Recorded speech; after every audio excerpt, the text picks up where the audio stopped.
বৈষম্য বিরোধী ছাত্র আন্দোলন কেন্দ্রিক রাজধানীর মিরপুর মডেল থানার হত্যা মামলায় গ্রেপ্তার সাবেক সংসদ সদস্য মমতাজ বেগমকে জিজ্ঞাসাবাদের জন্য ৪ দিনের রিমান্ড মঞ্জুর করেছেন আদালত।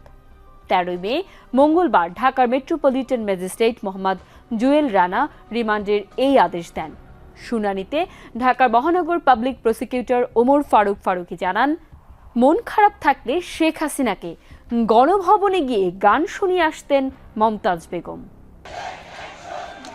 ক্ষমতাচ্যুত প্রধানমন্ত্রী শেখ হাসিনার সময়ে ফ্যাসিজমের শেকড় কতটা বিস্তৃত হয়েছিল তার অন্যতম দৃষ্টান্ত শিল্পী মমতাজ বেগম।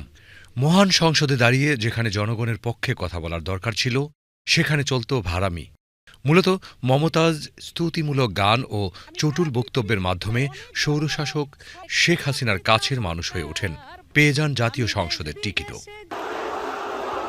জুলাই আগস্টে ছাত্র জনতার অভ্যুত্থানের পর থেকে আত্মগোপনে চলে গেলেও ফেসবুকে বেশ সক্রিয় ছিলেন মমতাজ। প্রায় প্রতিদিনই কিছু না কিছু লিখতেন। তবে ১৬ জুলাইয়ের পর তার ফেসবুকেও আর কোনো পোস্ট ছিল না। গত বছরের ১৩ই অক্টোবর রাতে নিজের ফেসবুক পেজে একটি গান পোস্ট করেন। আমার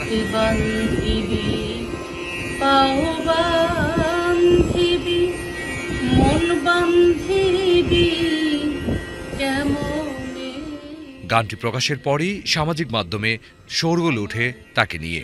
ফ্যাসিবাদের দোসর মমতাজকে কেন গ্রেফতার করা হচ্ছে না তা নিয়েও ওঠে আলোচনা। অবশেষে সোমবার রাত ১৫:৩০টার দিকে মমতাজকে গ্রেফতার করা হয়।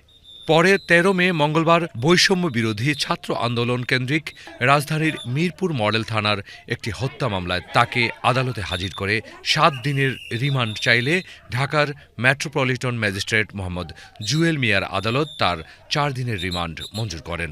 মহানগর প্রসিকিউটর ওমর ফারুকী রিমান্ডের পক্ষে শুনানি করেন। তিনি বলেন, আমরা জাতি হিসেবে আবেগপ্রবণ। একজন ফুটবলার ভালো খেললে আমরা তার খেলাটাই দেখি, তাকে পছন্দ করার কারণ তিনি ভালো খেলেন। তেমনিভাবে নায়িকার অভিনয়, শিল্পীর ভালো গান আমরা পছন্দ করি। তারা কোন দল করে সেটা দেখা হয় না, তাদের কাজটাকে আমরা ভালোবাসি। তবে এই আসামি জনগণের ভালোবাসাটাকে ব্যবহার করে ফ্যাসিস্ট হাসিনাকে সর্বাত্মকভাবে সহযোগিতা করেছেন। আমাদের দেশের সার্বভৌমত্ব যখন আরেক রাষ্ট্রের কাছে জিম্মি, গুম, আয়নাঘর, আন্দোলন করলেই যখন গুলি করা হয়, তখন এই মমতাজ গানের ভালোবাসা দিয়ে ফ্যাসিস্টকে সহযোগিতা করে গেলেন। মানিকগঞ্জের সিঙ্গাইরের মানুষের ভোট হরণ করলেন। সংসদের অধিবেশনে যেখানে মিনিটে কোটি টাকা খরচ হয়, সেখানে তিনি গান গাইলেন। আমার নেত্রী শেখ হাসিনা তুলনা যার নাই। সংসদে তোফায়েল আমুসহ অন্য সিনিয়র আওয়ামী লীগ নেতারা যেখানে শহীদ প্রেসিডেন্ট জিয়াউর রহমান, সাবেক প্রধানমন্ত্রী খালেদা জিয়ার সমালোচনা করে কটু কথা বলেননি, সেখানে তিনি বক্তব্য রাখলেন, খালেদার বাপের নাম কি? আমার বিএনপির মাননীয় সংসদ সদস্যদেরকে বলবো যে আপনাদের নেত্রীর পরিচয়টা কি, বাবার নামটা কি বলেন তো, একটা লোকও জানবে না। শুনানির এক পর্যায়ে পিপি আদালতকে বলেন, এই আন্দোলনের সময় যখন হাসিনার মন খারাপ থাকত, তখন তিনি হাসিনাকে গান শোনাতেন। সে হাসিনার পক্ষে গান গেয়েছে যে হাসিনার তুলনা পৃথিবীতে আর হয় না, এবং সে হাসিনাকে খুশি করার জন্য সে আরও যে কথাটি বলছে সে খুবই দুঃখজনক, যে সে বাংলাদেশের স্বাধীনতার ঘোষক শহীদ রাষ্ট্রপতি জিয়াউর রহমান এবং বাংলাদেশের প্রথম প্রেসিডেন্ট যাকে জনগণ মনে করে, তাকে যে শহীদ কথাটা বলা হয়, সেই শহীদ কথাটা সে তার একজন তবলা বাদকের সঙ্গে, শহীদের সঙ্গে সে তুলনা করেছে। খালেদা জিয়ার জন্ম নিয়ে সে কথা বলেছে। মামলা সূত্রে জানা গেছে, গত ১৯ জুলাই মিরপুর ১০ নং গোল চত্বর এলাকায় বৈষম্য বিরোধী ছাত্র আন্দোলনে অংশ নেন মোহাম্মদ সাগর। ওই দিন বিকেল ৪:৩০টার দিকে আসামিরা আন্দোলনকারীদের উপর হামলা ও গুলিবর্ষণ করেন। এ সময় ভুক্তভোগী সাগরের বুকে গুলি লেগে পেছন দিক দিয়ে বের হয়ে যায়। তার মা বিউটি আক্তার তাকে খুঁজতে থাকে।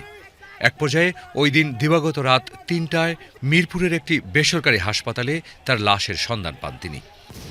পরে সন্তানের লাশ গ্রহণ করে গ্রামের বাড়িতে দাফন সম্পন্ন করেন। এ ঘটনায় গত ২৭ নভেম্বর নিহতের মা বিউটি আক্তার বাদী হয়ে মিরপুর মডেল থানায় মামলা করেন। এতে শেখ হাসিনা সহ ২৪৩ জনের নাম উল্লেখ করা হয়। এছাড়া মামলায় 250 থেকে 400 জনকে অজ্ঞাতনামা আসামি করা হয়। এই মামলায় মমতাজ বেগম 49 নং আসামি।